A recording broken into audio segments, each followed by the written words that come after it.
Hello and welcome to No Veto Video. I'm Carson. I'm Katherine. We're happy to have you along with us as we talk about animal companions. Now, I think Carson and I had pretty different approaches to putting our list together this week. But we were both influenced by some recent movies that we've seen at the movie theater, Isle of Dogs and Rampage.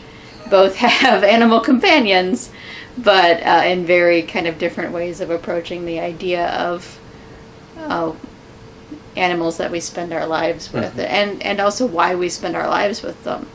I think Isle of Dogs has a very sort of human-centric view of the whole thing, which is not shared necessarily by Rampage. I think in Rampage, the idea of an animal companion is like because people are awful, which it's not giving away any plot. It's just as an aside for character. Yeah.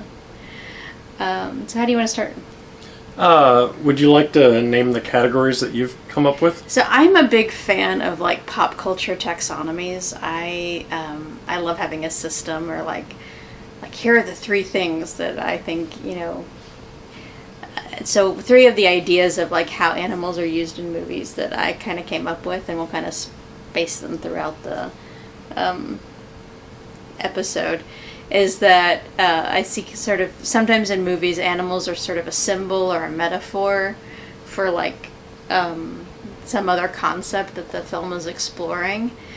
And sometimes animals show up in a film as a companion animal because the character themselves needs like an additional window into their soul or something, or that we need to say something about their character by virtue of the animal, and so the animal just becomes another like clue as to figuring out the person.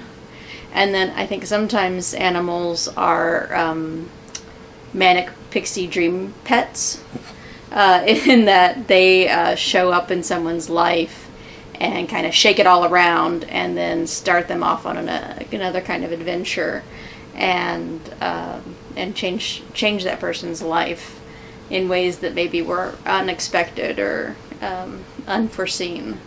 So I think that's sort of the ideas I'm working with now. I know that there are animals that kind of fit in and around that. Did you have a particular approach as you were coming up with animal movies this week? I also happen to know that I came with like notes and like things, and like Carson's approach was different. I didn't focus so much on categories as I did finding movies with iconic animal companions that were not already on your list, having seen your list ahead of time, which is unusual for us to do for this. Yeah, we don't usually do it that way. All right, so you want to start with your first? Sure. One of the most iconic animal companions I think I've ever seen is Fizzgig from The Dark Crystal. He doesn't really add a whole lot to the plot, but there are a few key moments where he's kind of important as a distraction or an annoyance or just to move dialogue further. But mostly unimportant character. But that movie would be radically different without Fizzgig in it. Okay. Sort of it's a puppet, but it's sort of I would have called it an animated dust mop kind of. Yeah, he looks like a fuzzier critter from the movie Critters to me. Or maybe an angry Tribble. So my first sort of idea is sort of the animal as symbol or metaphor, and as I started to think about it, I think, you've got, sometimes there are animals that are like symbols of like unbridled freedom or like endurance or something like that. But I was also thinking about sort of the way that like a movie like Dances with Wolves is talking about sort of the way in which civilization and the wildness of the West are kind of coming into conflict, and that over time that the wildness is sort of being taken out of that environment. So the wolf Two Socks that kind of is palling around with the Kevin Costner soldier character, and actually is what gives the movie its name. Kind of an interesting relationship. I wouldn't really even call him a pet necessarily, but there is sort of a way in which the wolf's wildness is working on the man, and the man's civilization is working on the wolf, and there's this relationship sort of back and forth between them. So that's sort of, as I think about animal companions, even though he's not necessarily a companion, I definitely always have two socks on my list. Is it great art? Is it high cinema? No, not really, but it's there. So, in my opinion, kind of the opposite of your animal as a window to the soul, Mr. Bigglesworth from Austin Powers. He doesn't really do much, but you can tell he's evil by his expressions. I think Dr. Evil is more of a window to Bigglesworth's soul, and he expands on the plots that they both share together. I'm thinking about that from a movie like Lady and the Tramp, which doesn't spend a lot of time with its human characters, but once the nasty aunt shows up, and she's brought these two horrible Siamese cats who are just awful. If you please. Oh, right. And so, but you know that she's going to be terrible because of her cats. Her cats are just horrible.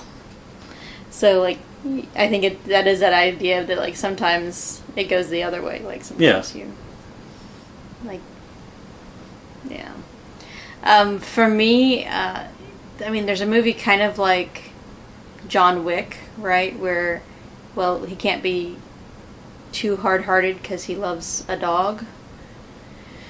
And then kind of what happens after that. But I think also a movie like Best in Show, where those animals sort of become the way in which we enter into the truly weird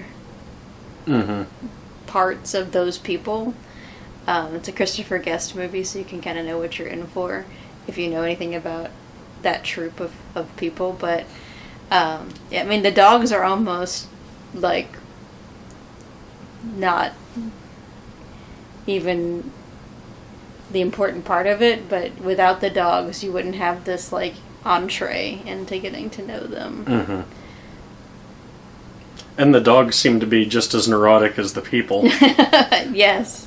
For John Wick, I know you have it as animal as window to the soul. It could be anywhere. I would have put that as animal as plot device. Yeah, there was a sort of separate thing where I was thinking about. There's also a movie which we haven't seen called Keanu, which is ironic that we're talking about John Wick. But anyway, in that one, a group two young men adopt a cat, and then it somehow gets them embroiled in a gang war. I'm not sure about how the plot itself works. I'm interested in it because, for one thing, the kitten is adorable. But yeah, I think there is a third or fourth category, which is animals plot device. Yeah. I Am Legend, another kind of pet as plot device. But clearly also window to the soul, I think, because he without that relationship, he would have just been total cipher. And unlike the two previous movies that I mentioned, this was a fully fleshed out character. Sam was a character in her own right. Had kind of her own independent thoughts, feelings, actions, wasn't commanded to do things and then did them, took initiative and did things on her own. I mean, Fizgig did that too. It's just Fizgig never did anything other than, bark and growl at everything. And eat. I think Fizgig ate. Yeah. So as I was thinking about my last category, which is that movies where the sudden arrival of an animal sort of changes things around, or changes someone's life, or sets them off on a course that they didn't expect to be going down. And the one movie that kind of jumped to mind for me was Turner and Hooch, which is lesser Hanks, I suppose, but still kind of fun. It kind of from the Joe versus the Volcano era of Tom Hanks's career, where he's kind of a fastidious guy, and he gets this drooly dog as a canine partner, and like what happens to his life from there. And I can think of maybe there are a few other like encounters with wild animals, like Free Willy or something like that, where somebody like comes encounter with something that was unexpected, or and then really like their whole life gets brought into the sort of whatever needs to happen for the animal, and then suddenly the world is made more miraculous or whatever by the fact that they've had this animal in their lives that they can spend some time with. There's probably better examples than Turner and Hooch. That's just the one that came to mind. But it had also, it sort of functions as the manic pixie dream model, which is, a boring person who needs to have their life, shook up and set on a different path. As you were talking about, I was thinking the E.T. effect. Oh, maybe a little bit. I'm picky because I think E.T. is another character and not a... Yeah, he definitely is. Right. But, I mean, that's the same thing that happened in that case. Strange creature shows up. Your whole life's flipped upside down. Yeah. My last iconic animal companion is very much like Sam from I Am Legend, Dog from Mad Max. Dog may be a little less fleshed out as Sam, but serves a lot of the same role. Mad Max has lost everything, literally. I mean, there's no world left. Similar to I Am Legend, there's not really a functioning world. Dog is the last trace of the old world for the main character. It's the only thing that keeps him grounded. It's the only thing that he's living for, really.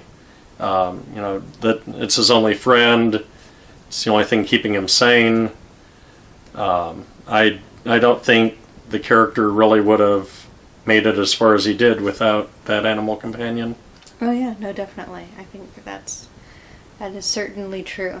I think for me, animals that didn't show up on my list because they're almost in movies given a sort of a wisdom beyond their animal abilities. There'd be like horses. Oh yeah. So like horse movies like Hidalgo, or there was an it wasn't that old, but it was like it came out when I was in junior high, maybe, a movie called Wild Hearts Can't Be Broken. That again has this sort of like animal. It was about a horse that jumped into water or something like that. It was like a diving horse, like a trick show horse. But and then the person, I don't remember the whole plot, but I can just remember that there's sort of idea of like this horse is almost like a person. Yeah. They have a sort of a way about them that's almost like a person, or the way that sometimes movie horses will like or not like people is very similar to how like human characters like and don't like people. And so I almost kind of want to set horses like to the side because they seem to have a whole other sort of way that they function in. Yeah. Well, on my side of the mountain with the hawk, hawks are almost always portrayed as having an intelligence. I always forget that there was a film of that because it's just the book for me. Yeah. And they both end completely differently. Oh, really? Yeah. We'll have to explore that some other time.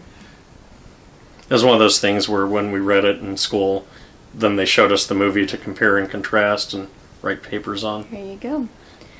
We also didn't talk about any movie where animals were the main characters, like Bunnicula or The Secret of Nim. Yeah, and we'll get to that someday. And there was a whole other thing, which is like the princess's companion. It's rather poked fun at in Moana, where it's like, you're the daughter of the person in charge of the village, and you have an animal companion, like you're a princess, like. But her companion, I think, for the majority of the film is this bizarro, like, too stupid to live chicken. Yeah. Do you remember? Do you remember the chicken? Yes. Yes. Anyway. The one that kept getting falling into things. Right, but yes. you know, so like pretty much all the Disney princesses have some kind of animal companion. That's true. Who's kind of running their adventure alongside of them. So you got, you know, things like Pocahontas's raccoon, and they all have names. I just can't think of them right now. Oh, I was thinking as you were talking about the chicken, Sven from Frozen. Is not the princess's animal.